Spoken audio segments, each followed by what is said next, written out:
Welcome to Conversations with Cheryl Weston. And we're going to have our guest is Jake Hoppe. And let's bring Jake in and we'll get started.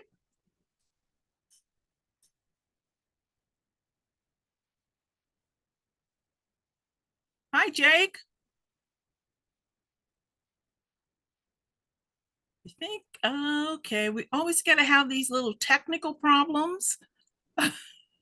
Hey, Cheryl. There you go. Okay. I'm like, yeah, Fine. got it. Why can't we always start this program just being perfect? But that just doesn't always happen. So, anyway, welcome to the show, Jake. Thank We're you. happy to have you. And what we wanted to talk about was the chamber courts that will be developed by the Hoppe Development group out of Lincoln. And I wanted to give our audience one of the reasons why some folks will remember we did a video a little while back about how chamber courts came about, the selling from OHA, and so forth, and the background on it. And there's a lot of good feedback, and people were interested because they just didn't realize what took place. So it was pretty neat on how that occurred. But today we finally get a chance. Things are starting to move along. So let's talk about who Hoppe Development is. And I'm going to give you a few minutes here. Jake, if you want to tell us about the company, Yeah. we know I do have a little information, but I would like to hear from you what you would like to say as about your company, and it's family owned. Yeah, it is. It's an extension of my father started doing affordable housing around 30 years ago. So he's done a few projects a year or a few projects every few years. Uh-huh. And I joined the company in 2019. My background has been outside of real estate, but we really decided to organize around being a good partner for both communities and supportive service providers and helping them navigate the tools and opportunities that come with the affordable housing programs. So we got involved with Chambers Court through some discussions with Omaha Housing Authority. They were struggling to operate it as they wanted to. And so we're actually going through a process to redevelop the site. We'll acquire Chambers Court from Omaha Housing Authority, Mm-hmm. but then we have an opportunity to really reinvest in the property, preserve it as affordable housing, and then given, I think, the context and the area, identified an opportunity to maybe add some additional affordable housing units on some of the vacant land that surrounds it. So we're super excited at the opportunity. Your session that you held was extremely interesting. The history of being able to name something in North Omaha after Senator Ernie Chambers Mm-hmm. was really informative. I really enjoyed kind of learning about that challenge and just speaks to what an asset and the contextual nature of this project that represents a person who I grew up admiring. I knew Senator Ernie Chambers through my relationship in the legislature when I was in high school. Uh-huh. So anyway, we feel like we're kind of stewards of the project. It's a little bit complex with the different resources involved, but I think one of the other things that we want to do is invite folks to help us understand what priorities we should have as developers as we look to reinvest in the property. And so that was one of the things I wanted to make sure to cover while we're talking is the opportunity for the neighborhood to do that. And that was really important when I first talked to you the first time a while back. Was I was impressed with that, the fact that you were willing to bring the community in and get an ideal, because many times developers will come in, particularly to North Omaha, where this is located, as people know, and they just say, okay, da da da, and they talk about that there's going to be this engagement, but it never really happens. Yeah. So that's one of the things that I was really impressed by you and your family wanting to do, that is to make this known. And there was one that was held back, uh, oh, several months, weeks ago. And, but you weren't happy with that. And you came back and said, no, we want to open up this again and see if we can't get more participation. And I like people to know, because it is on a historical site and it does take time to get from OHA or from HUD approval. When do you think, after you've gotten together, because I think the final closing will be sometime early part of 2025. I think Joni Poor was telling me that it'll be sometime 2025, hopefully. Yeah. When do you think that, and I like to probably add, at least you have an advantage than some developers because you don't have to start from the ground up. It's Right. there. You will be doing mainly more like interior development, or on the side property you'll be adding, that will be new. Yeah, we'll be doing, we'll probably, well, I'll start with a little bit on the timeline, because I think you're absolutely right. We have a real opportunity to be able to get some feedback early. And then we're probably going to be going, we need some changes to how we need to work with the city to allow them to build what we want to build. So it's called entitling. So we need to re-entitle portions of the land. So that will be, going through city council, Right. maybe in kind of the September, October timeframe. Okay. And then we have to apply for these tax credits that will help us preserve it as affordable. Mm-hmm. The process takes a long time. So we're going to be talking about this now. People are probably going to be seeing it in the newspaper in the fall, and then it's going to be quiet for a little while. Okay. And then construction really probably won't start until summer of 2025, like maybe July of 2025. Mm-hmm.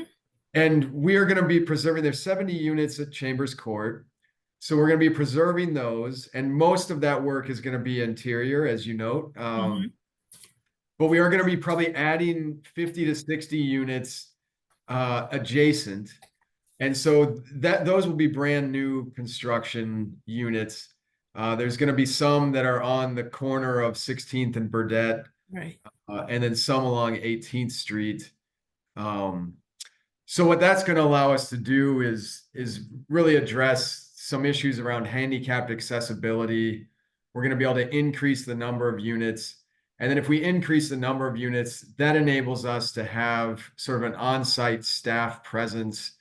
One of the challenges there has been people who don't live there moving through the properties, sometimes entering the basements, things like that. And I think it'll just be a safer environment if we can have some more units there, and then have that much more present sense of an on-site management approach. So you're saying you'll probably be able to get 50 to 60 units in that adjacent area? That will be, will that be more dedicated to seniors or elders or disabled or with disabilities, I should say, or? It is going to be more, it won't be specifically, but it'll be much higher degree of handicap accessibility. So we have to meet very modern accessibility standards. Okay. So there will be a lot of units there that are handicap accessible. Certain ones there's lots of different versions of that, but we will have to meet sort of the new federal guidelines around handicap accessibility.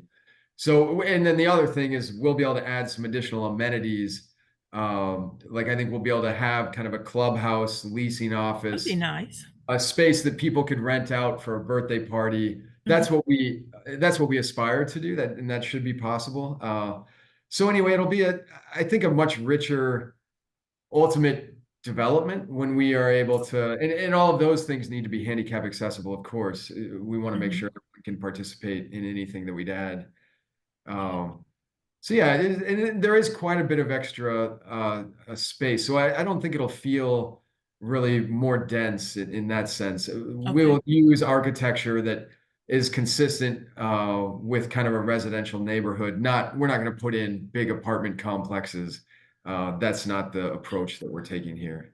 Yeah, I was wondering because when you said that 50, I'm like, well, we're gonna have that, I don't I think people like that idea. Not that we could do a whole lot about it, but at least, I think I have picked up from you that you and your family are trying to keep this where it fits into the neighborhood.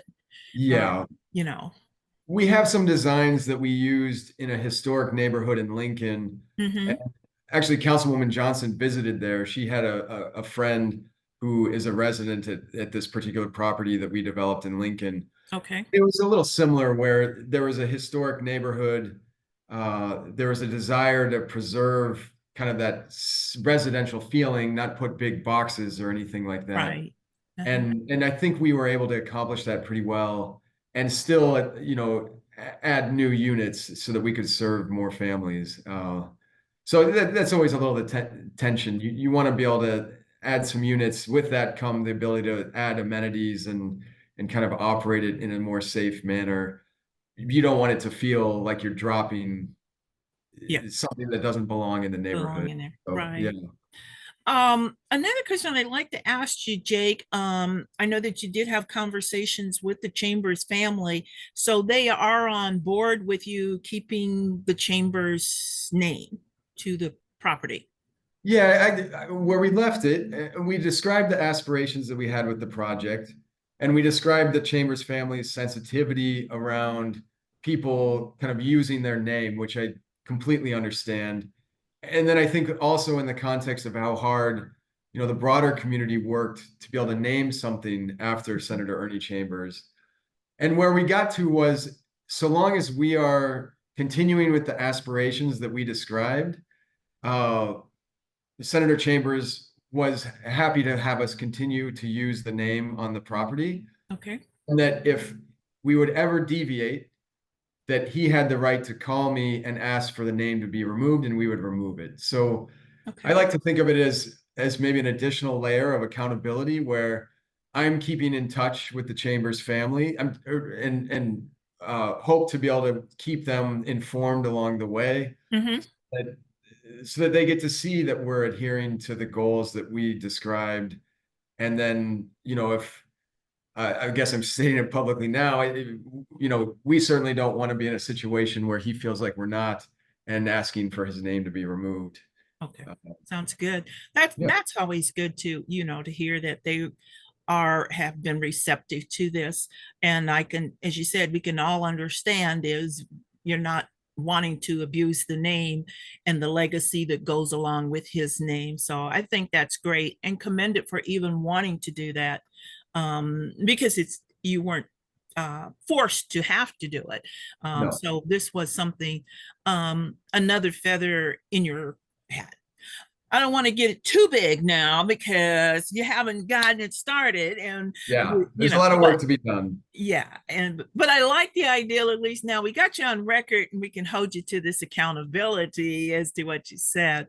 um and when you talk about now, will all, what's the percentage of the units that will be considered affordable? Will it be mixed income?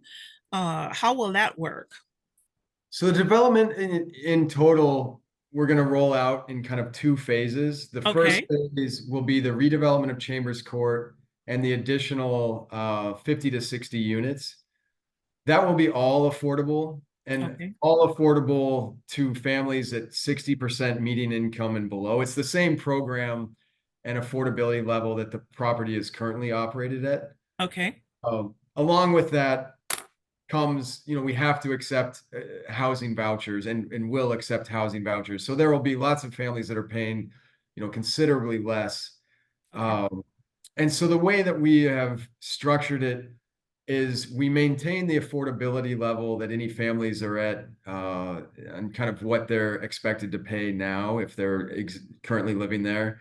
And then all of the units will be covered by that 60% affordability. We'll have some additional units that we'll be Hmm. able to do in a subsequent phase. Really, our aspiration is that potentially those are market rate units. They Okay. would be more affordably oriented. But I think what we want to end with is kind of a mixed income Right. development. So that it's not all affordable, but we're offering some across that spectrum. But it's really the bulk is going to be a program that requires 60% median income affordability and below. That's great. Well, now if you could just get the tennis courts and the swimming pool in, I think, we might want to apply for that. Yeah. We'll see. Well, let me see if I can hopefully get this screen working. Um, and I never know. Sometimes I'm real good and sometimes I'm not, but I'm going to try my best here. So we'll see if we can get the bigger screen up. And you're not cooperating with me. Let's.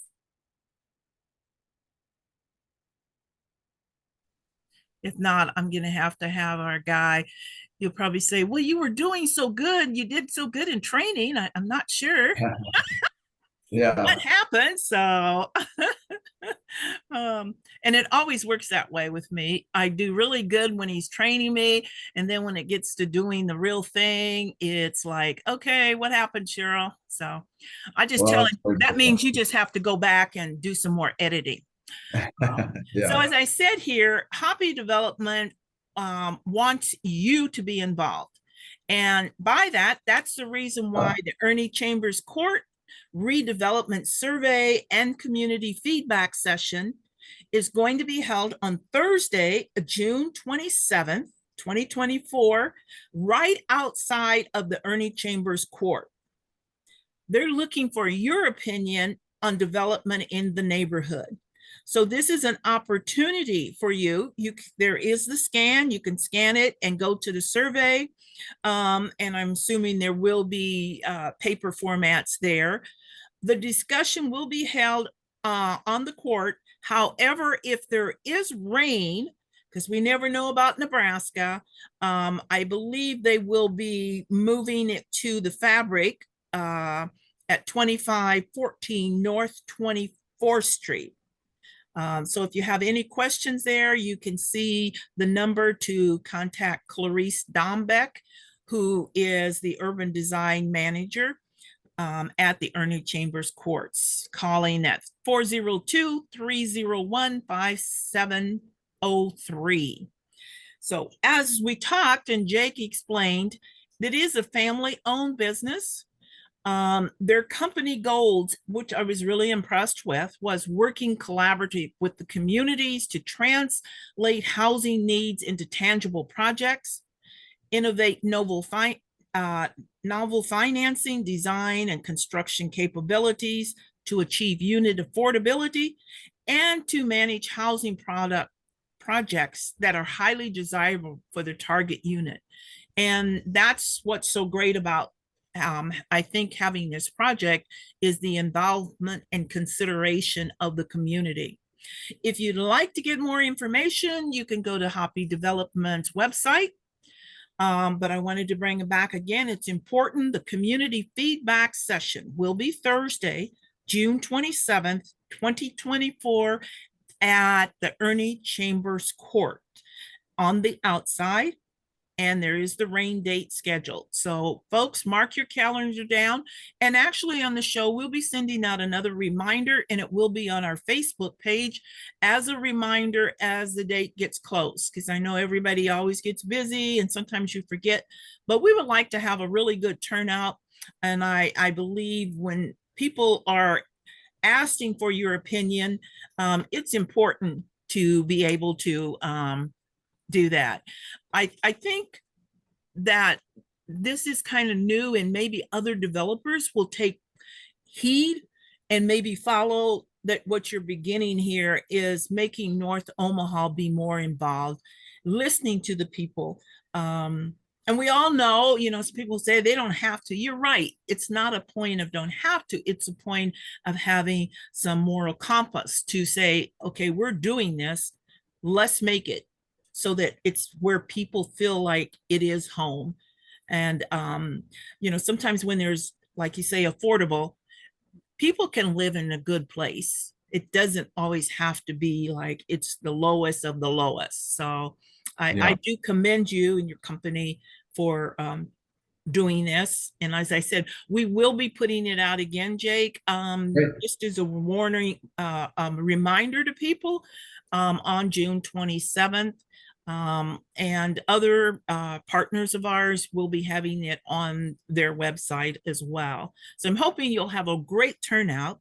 And I want to thank you for taking a few minutes today. I know you've had a busy schedule Sure. and getting used to Omaha and all of our surroundings. I think that's another point to put in, is that you're willing to, people say, well, Omaha and Lincoln's not that far, but it is far when you're traveling or you moved here or whatever. That makes a difference. So I think that's Well, appreciative.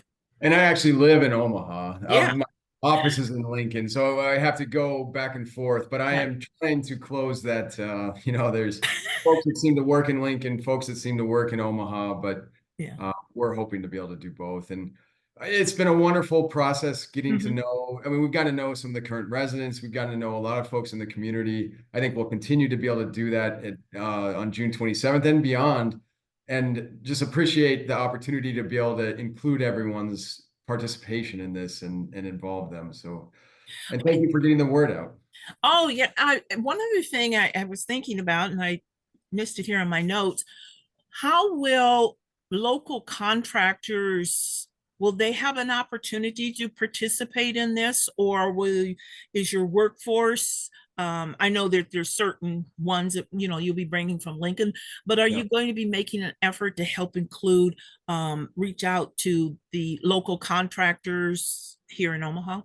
Yeah, we've integrated that into our process following, Omaha makes it a little easier than some communities where they maintain a list of Okay. what they call Section 3 contractors or contractors Hmm. to reach out to. We're just now doing a project in Lincoln that is following some of the rules that they put together around the ARPA funding. Okay. So we're going to be leveraging some of the experience there where we really try and reach out to in that case, I think they're pursuing, or the goal is to find contractors who are based in neighborhoods where you're doing the work. So we're learning maybe a little bit about how to do that better. We don't yet know if we're going to be the general contractor or if we'll hire a local general contractor. Okay. But in either case, we're able to integrate having them follow some procedures to engage with more emerging subcontractors. So I think we'll look forward to applying what we've been learning and having that be a component of this project as well. That sounds great. Now, if you just live up to it, you know. Yeah, that's always, but that's what the point of having me on this show is now, Cheryl, you can point back and say, And I will you do said, that. yes. I think it's Uh, great. and that's the point. The community should be holding us accountable to it. Yeah, That's why, we're willing to get out and say it, and then let's go do it. And maybe we'll need some help. I'll be on here asking you to help find some, local contractors who we can great. work with. So, Well, we want to do that because we yeah. want to see, we want to build our community. And like, one of the things that I've definitely been preaching on is to get more involvement from the North Omaha community and help include, those contractors, emerging contractors. And anytime you're doing this massive work, just because you're not a general contractor, they can always make, subcontractors. There's always room for plumbers and electrical, drywallers. And those are things that there's some smaller businesses. And I'm looking forward to that being the possibility with this project. So I won't take more of your time, but I appreciate it. And like I Yeah. said, we will be posting this and we will keep it up and try to remind people, June 27th, at Chambers Court.